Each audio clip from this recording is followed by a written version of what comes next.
I'm Coach Bev. I am from Regal Awakening Educational Coaching Services. I coach you as you coach your child into reaching their goals using the knowledge and skills that I have obtained as a parent and veteran educator. And with that being said, today we are going to talk to our beginning teachers. Hey, beginning teachers, I hope that you are still hanging in there. It is now we're in the month of November. And if you have made it this far, new teachers, there is hope for you yet. Okay? So just hang in there. Now, today we are going to discuss what you learn in college versus what you learn in the classroom. Now, I know this seems like a real trivial topic and really is not, okay? Because as most of you new teachers have discovered, yes, college was good and you learned some good pedagogy, you learned how to do lesson plans, and they gave you a few scenarios about what would happen if this and that. And we did some research and we wrote papers and everything. But with all of that research and all of those writing papers and all of those reading and commenting on scenarios and learning how to do the lesson plans, nothing still prepares us for the moment that we actually step foot inside of the classroom. And it is, unless you are just a very brave person that just has absolutely no doubt, it is a very daunting situation to be in.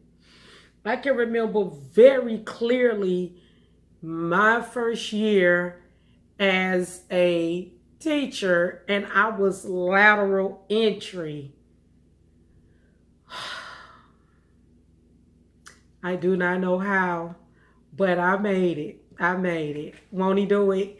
So anyway, yes, nothing prepares you for that first moment.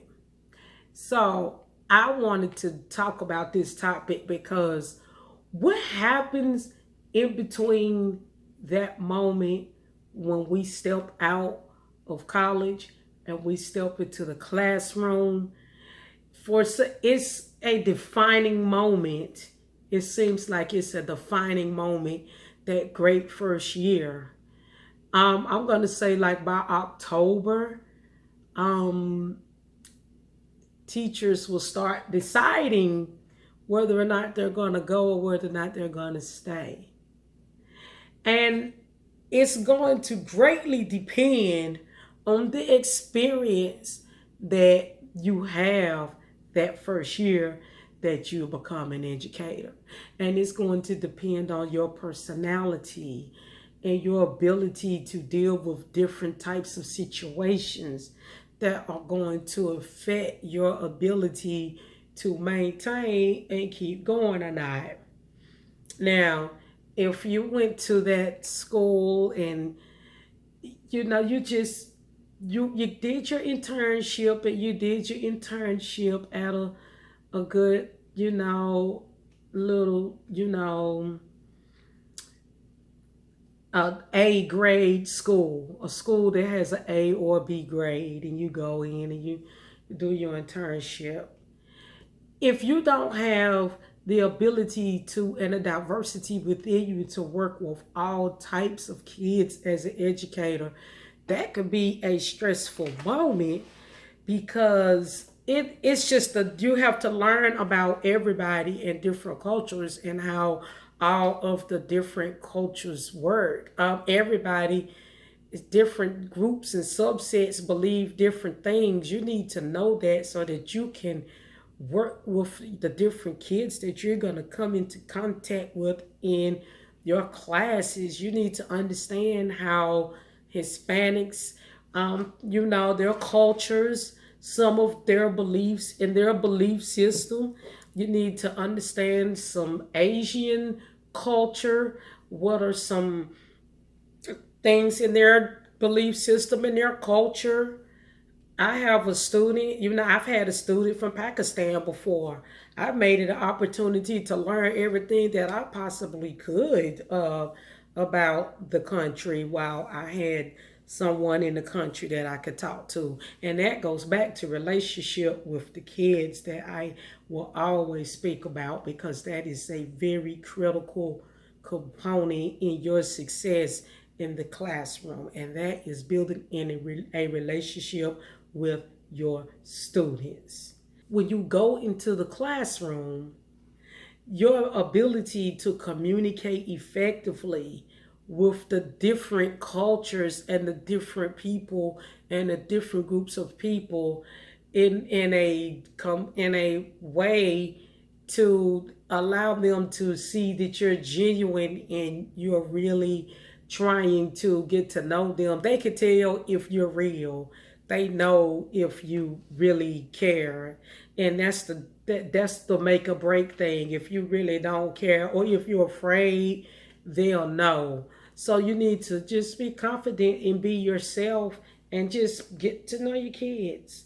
All right, and that goes into the respect.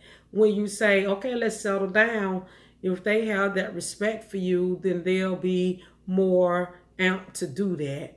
It's just them finding a way to communicate. And even if I have had like a difficult class, I've had difficult classes, but I have had to find a way to communicate with them effectively. Sometimes this approach doesn't work, so I have to try a different approach, because I believe that well, relationship ties into classroom management. And I think that together, the two, you need the two to get it going and getting it good. So you can take that as a tip as you are going into the classroom, or if you are maybe in the middle of your year, you're probably having a little struggle, beginning teachers, and you're starting to have doubts or anything. That's something that you may want to stop and reflect and think about. Or do you have an effective relationship with your students? Have you started? Call them up one by one. Sit them at the desk. I call them up one by one. I have a chair in front of my desk, and I call them up, pull up their grades on the computer so we can see what they've been doing with themselves. And I talk to them and ask them why they aren't doing this well, or pat them on the back and say, "Good job, young man. You're making good grades. You make sure you keep that up." And establishing a relationship with the kids. That's all it is. Okay? Another thing that you're going to have to get used to when you come into the classroom versus what you were prepared for in college is dealing with parents. That in itself is an art form that will only be mastered through experience. There are so many different types of experiences to be had in the art form of dealing with parents. Okay? You're gonna need to master this. It's gonna take a little practice. Um, Everyone that you talk to will not be readily willing to have a peaceful conversation with you. So you are going to have to learn how to maintain your professionalism regardless of the type of personality that you may come across when you are dealing with parents. Now, when I tell you that there are so many varieties and of you just you just have to make sure that you have your side of the deal together, okay? All right, because you don't want to get caught slipping. You don't want to be that teacher that's, no, you don't want to be that teacher. So you need to make sure you maintain your professionalism. And the last thing that I'm going to tell you about that may be different from when you were the in college versus actually stepping into the classroom. But before I do that, I am going to ask you if you like the content and what we're talking about, take a moment and hit the like button, or you can subscribe to the channel. And if you'd like to leave a comment, please feel free to do so. Thank you. Okay, the last thing that they do not prepare you for, and depending on your grade level, you may have more or less than others, but that is the different after school programs, the PTA meetings, the academic night, the curriculum night. Don't forget the biggest one of the year, open house night.